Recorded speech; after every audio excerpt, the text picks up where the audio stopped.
Untuk itu ngapunten nggih Ibu, praktek di koperasi, ngapunten nggih, mungkin di komplek-komplek di perumahan ada yang namanya dasawisma ya, atau PKK atau yang lain.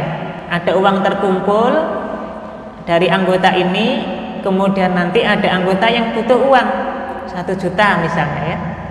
Terus dipersyaratkan, Bu, jenengan nggak apa-apa ya minjam uang 1 juta di sini, tapi nanti tolonglah Bu, ini ada kaleng ini, jenengan ya isilah sedikit berapa. Akhirnya Pak yang dikembalikan 1 juta plus 100.000 misalnya, atau 50.000. Ini kira-kira termasuk riba atau tidak Ibu? Riba. Ini termasuk riba.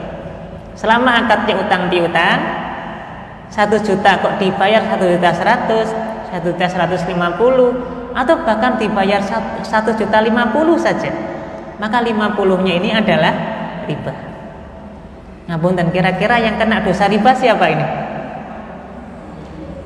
Ya semuanya kena, semua pengurusnya kena, semua yang minjam juga kena, yang mencatat transaksinya juga kena, yang menjadi saksi juga kena.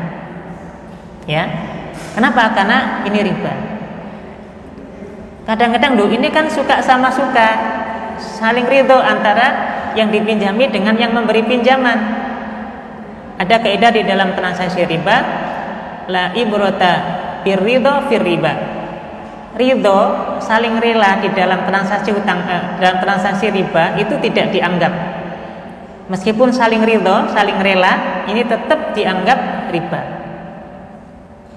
Nah, terus biasanya gini. Nah, terus kalau koperasi ini tidak mengambil dana riba, dana uang bunga ini, nah, terus gimana cara membiayai para pegawai nanti mau dipakai SHU di akhir tahun dan seterusnya? Maka caranya, kalau ingin mendapatkan dana tambahan dan keuntungan, jangan pakai akad utang piutang.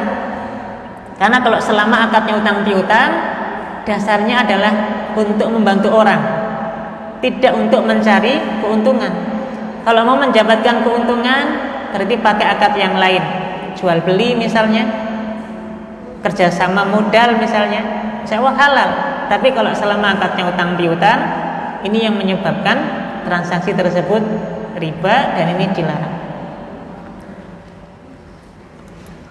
Termasuk sekarang misalnya ada pinjol ya, pinjaman online. Dengan mudah kita bisa mengoperasikan di HP kita, banyak tawaran-tawaran menarik ya, dengan bunga kecil 0,sekian% dan seterusnya. Prinsipnya sama. Selama akadnya utang piutang, kemudian kita bayar berlebih, maka lebihnya ini adalah riba. Meskipun 0,sekian%, sedikit sekali, kecil sekali, nggak sampai 1% misalnya ya bunganya, tetap ini namanya riba.